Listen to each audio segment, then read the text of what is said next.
Мен қазақ тілі мұғалімі Асауова Диана Мейрамовна Таңшолпан бөбекжайы коммуналдық мемлекеттік қазыналық кәсіпорында өзге ұлт өкілі саналатын орыс тілді топтарға мемлекеттік тілді үйретіп жүрген педагог-сарапшы, жоғарғы білімді мұғаліммін.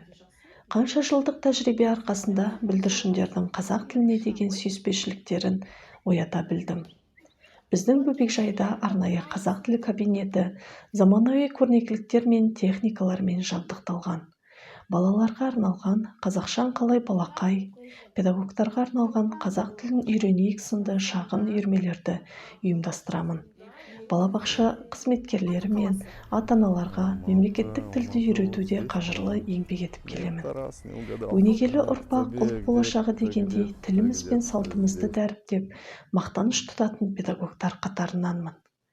21 ғасыр қарыштап дамыған білім ғасыры. Ұстаздың жан-жақты, 8 қырлы бір сырлы болуын талап етеді. Менің де алға қойған бағытым бір орында қалып қоймай білімім мен тәжірибемді шыңдау, дамыту екені айдан анық. Үнемі біліктілігімді арттырудамын.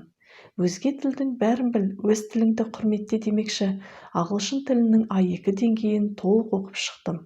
Білімімді магистр деңгейіне көтердім. Балабақшаның қоғамдық өміріне белсенділік танытып, балабақша сайтын сауатты жүргізіп келемін.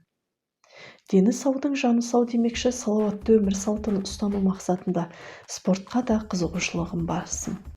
Жүгіру, жеңіл атлетикадан басталған қызығушылық велоспорт, жүзуге жалғасты. Көптеген халықаралық, республикалық жарыстардың жүлдегерімін. Ұстаз болу үлкен бақыт. Мен өзімді заман талабына сай, көштен қалмай келе жатқан білімді, креативті ұстаз ретінде танып келемін. Егер болашағыңның өзгеруін қаласаң, өзің қазіргі сәттің өзгерісі бол деп Ганди айтқандай, ағысы күшті қоғамның талабына сай болу әр ұстаздың міндеті.